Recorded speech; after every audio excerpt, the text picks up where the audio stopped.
Assalamu alaikum wa rahmatullahi ta'ala wa barakatuh.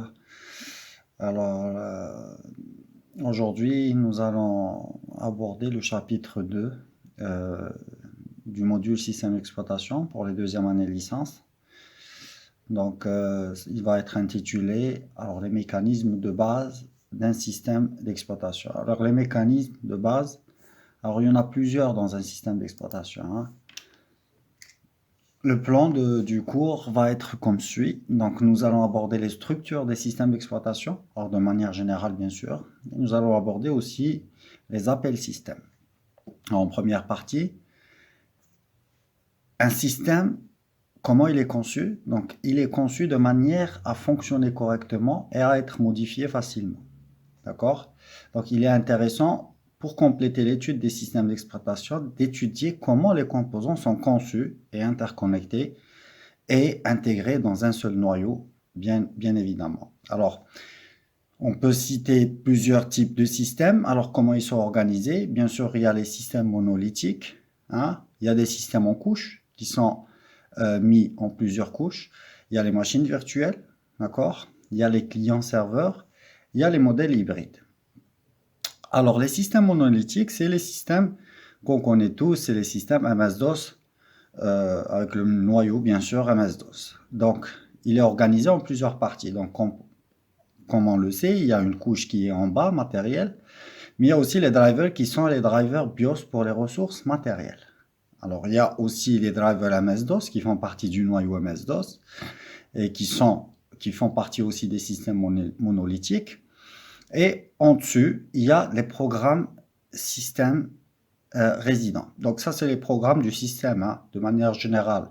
Donc c'est des applications système et aussi les programmes d'application, c'est-à-dire les programmes de l'utilisateur. Alors, les systèmes monolithiques dans le mode Unix, donc comme on le sait, il y a aussi le noyau Unix. Comment il est organisé? Alors, en commençant de haut en bas, donc nous avons l'utilisateur, hein, qui fait partie de cette couche-là. Donc c'est la plus haute couche dans le système. Et il peut avoir accès aussi aux shell et commandes. Donc c'est les commandes en CLI, hein. Et il y a aussi les compilateurs et interpréteurs et les bibliothèques du système. En bas, on va avoir les interfaces d'appel système. Donc ça, c'est l'intermédiaire entre les commandes des compilateurs, etc., les bibliothèques, et tout ce qui est en bas, c'est-à-dire on est presque au niveau matériel, donc dans la partie signaux de gestion des terminaux. Donc ici, c'est les entrées-sorties à caractère des drivers et des terminaux. Il y a aussi le système de gestion de fichiers, donc tout ça, c'est tout ce qui concerne, hein, les entrées-sorties, mais aussi les fichiers. Donc on a la partie swapping, donc on va voir c'est quoi le swapping. Il y a aussi les blocs d'entrée-sortie, hein, d'accord? Et les drivers et disques et bandes, ça c'est les anciennes, c'est les bandes magnétiques, ça c'est les anciennes versions des disques durs. Mais ça c'est ce qui concerne le stockage en premier lieu. Il y a aussi la partie CPU réservée au CPU qui est le scheduling du CPU, hein, c'est-à-dire l'ordonnancement du CPU. De manière générale, c'est de définir un certain ordre du CPU, donner l'ordre d'exécution des processus pour l'utilisation du CPU qui, comme on le sait, est une ressource critique. Il y a aussi l'algorithme, il y a plusieurs algorithmes, donc la partie module des remplacements de pages, donc elle suit aussi des algorithmes, c'est-à-dire quelle page remplacer s'il n'y a plus de pages ou il n'y a plus de frames qui sont disponibles. Il y a aussi la page à la demande, comment c'est géré. Donc on va voir ça, c'est dans le chapitre 5. Et la mémoire virtuelle, c'est aussi dans le chapitre 4, qui fait partie de la gestion de la mémoire virtuelle. D'accord? Et on a en bas ici, on a l'interface du noyau pour le matériel. Donc, la partie interface du noyau pour le matériel, elle permet de jouer le rôle d'intermédiaire entre ces trois parties, d'accord? Et la dernière partie qui est vraiment en bas, c'est-à-dire qu'on est en partie hardware, qui fait partie du contrôleur de terminaux. Alors, les contrôleurs de périphériques et disques et la mémoire physique, bien entendu. Alors, les systèmes monolithiques, le principe, il est simple. Donc, nous avons un utilisateur ou un programme ou un processus, ça dépend comment on va appeler ça, mais on va les appeler programmes parce qu'un programme peut comporter plusieurs processus. Donc on a un processus, d'accord, d'un utilisateur, un certain utilisateur, et on a en partie la gestion des signaux. Donc ça fait partie du noyau du kernel du système d'exploitation. On a une table des primitives, donc c'est une table qui contient des numéros, des codes pour les primitives, et selon l'appel des programmes pour les primitives, il va chercher le code et exécuter un certain signal. Et on a aussi une autre table de primitives, ça c'est pour exemple, on a l'exécution, donc on a dit qu'il y a un processus. Donc dans un premier lieu, c'est le programme qui va faire appel à la partie gestion des signaux, qui va émettre un signal via une commande CLI, etc. Et il va aussi, en deuxième lieu, après envoi du signal, bien entendu, il va chercher la primitive. Donc, il va exécuter, par exemple, un ls. Un ls, dans la partie gestion des signaux, va faire appel à une primitive système qui a un certain code, donc dans l'entrée, un numéro d'entrée. Et par la suite, il va générer un signal pour une éventuelle exécution.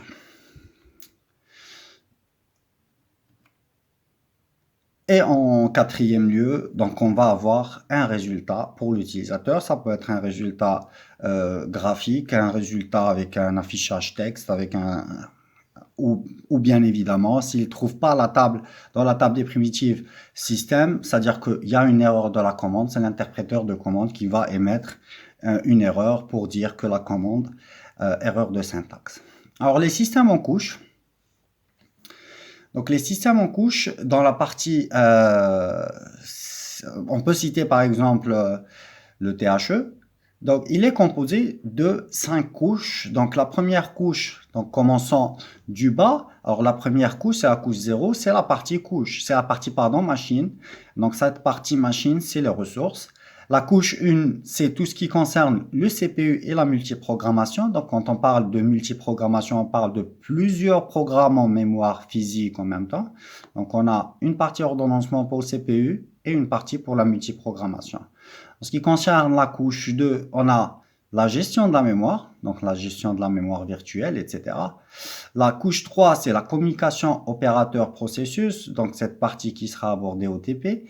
La quatrième couche, c'est la gestion des entrées-sorties. En cinquième couche, donc c'est la dernière couche superposée, c'est le programme utilisateur.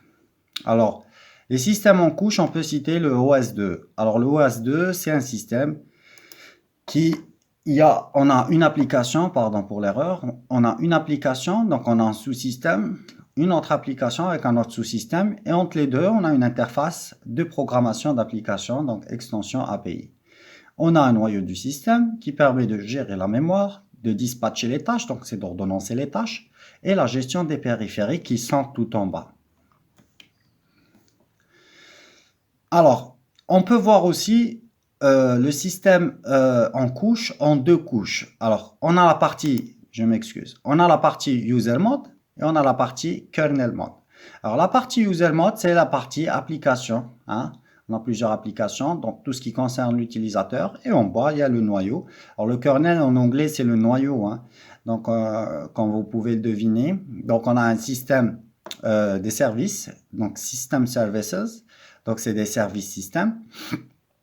On a aussi un fichier, les fichiers système, et on a aussi la gestion de la mémoire et des périphériques en entrée-sortie. On a aussi tout ce qui est ordonnancement du processeur et en dernier lieu, la partie matérielle. Donc la machine virtuelle, comme on le sait tous, la virtualisation, c'est une nouvelle technologie, ça date déjà de 20 ans, mais c'est une technologie qui est apparue dans le but de permettre de séparer virtuellement dans une seule machine physique hein, et d'avoir l'air qu'on a une machine pour chaque utilisateur. C'est-à-dire, il y a un certain partage de ressources, il y a aussi un partage du kernel. Donc, on a l'utilisateur 2, c'est le CMS. Donc, on a une partie pour le CMS, une partie pour la mémoire, la machine virtuelle, et on a le noyau local. Et tout en bas, donc c'est identique pour les 4 utilisateurs, mais en bas, on a aussi le noyau multiprogrammation et gestion des messages. Et en bas, bien sûr, tout à fait en bas, on a un seul matériel qui comporte un ou plusieurs CPU, ça dépend de la machine, un disque dur ou plusieurs, mais généralement c'est un seul disque dur, une mémoire, qui doit être partagée par ces 4 utilisateurs et allouer une certaine capacité de stockage ou de calcul. Alors la machine virtuelle, le principe c'est que lorsqu'on fait appel à un appel système, donc le dernier se trouve au niveau de la machine virtuelle, c'est la partie CMS. Donc la machine virtuelle essaie de répondre à l'appel par l'exécution du service approprié en demandant la machine réelle au noyau. Bien entendu, il y a une couche lorsqu'on a, enfin le slide précédent, on a une partie qui est en bas, donc c'est la partie matérielle qui est unique, mais la machine virtuelle essaie de répondre à l'appel d'exécution des services en demandant ça à la machine réelle du noyau. Donc le noyau réalise un scheduling de machines virtuelles selon un algorithme approprié. Bien sûr, on a plusieurs algorithmes d'ordonnancement des machines virtuelles et on alloue la machine réelle à la machine virtuelle qui exécute. Alors l'appel et redonne la main à l'utilisateur. L'appel est traité selon le type de système exécuté par la machine virtuelle. L'architecture client-serveur, ou plutôt le modèle client-serveur, le principe est très simple, c'est qu'il y a des clients, il y a des serveurs de l'autre côté, et les clients demandent des services par envoi de messages au serveur. Donc tous les messages transitent par un noyau.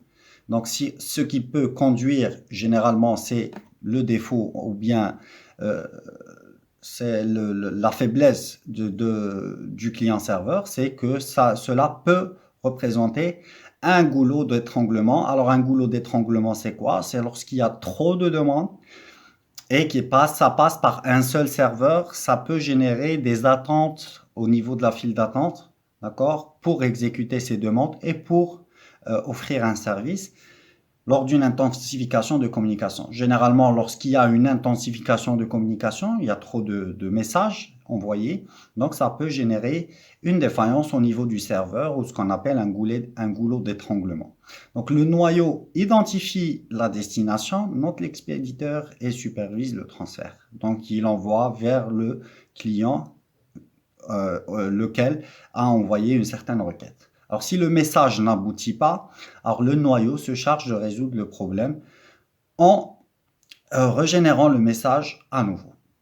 Donc en réenvoyant le message à nouveau, donc il attend un certain moment. Si le service n'aboutit pas, donc il va redemander le service plus tôt. Donc le noyau se base sur le système d'interruption pour gérer la communication. Donc on a tout un processus d'interruption qui est exécuté par le noyau, d'accord?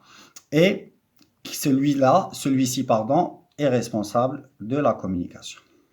Alors les systèmes hybrides, donc on peut avoir plusieurs types d'architecture dans un seul système, d'accord? Donc on peut noter par exemple le système d'exploitation, donc c'est le sous-système POSIX, donc l'OS2, le Win32, Security Subsystem, et le Win32 en tant que client, d'accord? On a le noyau, bien entendu, qui est, on va dire, l'intermédiaire entre plusieurs types, plusieurs modules. Alors ce module-là, c'est le module système d'entrée-sortie, Security Manager, le gestionnaire de sécurité. Donc Memory Manager, c'est le gestionnaire de mémoire. Le Process Manager, c'est le gestionnaire de processus. Et le gestionnaire des objets.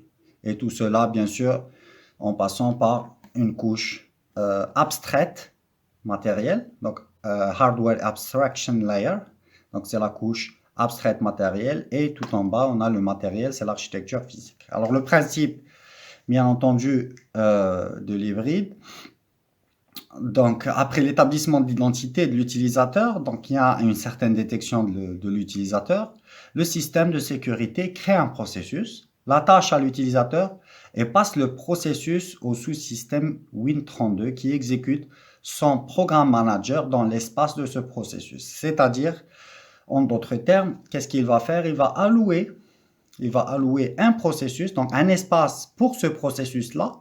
Ce processus est créé, d'accord, par il est créé par le système de sécurité et la tâche à l'utilisateur et comme ça, il peut exécuter ses services ou bien il peut demander le service qu'il veut. Alors, ce sous-système est très important car il remplit la tâche de transit pour tous les autres sous-systèmes. Donc, il convertit les demandes de tâches des utilisateurs en service système qu'il expédie au module System Services. Donc, il passe, en demandant des services, il passe par le module System Services. Donc, c'est le service système qui permet d'exécuter les services. Alors, les services sont natifs du système. Le module System Service redirige ses requêtes vers les serveurs concernés. Donc, le VM Manager est concerné par les appels d'allocation et de désallocation de la mémoire. Donc, l'allocation et la désallocation de la mémoire, c'est-à-dire qu'on va allouer de la mémoire lorsqu'on en a besoin et on va libérer de la mémoire lorsqu'on n'en a plus besoin. Et c'est le VM Manager qui est responsable de cette allocation et de cette désallocation ou de cette libération de la mémoire. Donc, le Process Manager est concerné par la création et la destruction de processus. Donc, on crée un processus lorsqu'on en a besoin. Après, au final, on va le détruire. Donc, on va libérer aussi de la mémoire. Ces appels sont ensuite dirigés vers le kernel qui exécute le service au mode noyau et retourne vers le serveur concerné. Alors ici, on ne détaille pas les processus en entier. On soulève simplement les principales caractéristiques. Donc les détails viendront lors de l'étude de chaque module de manière indépendante.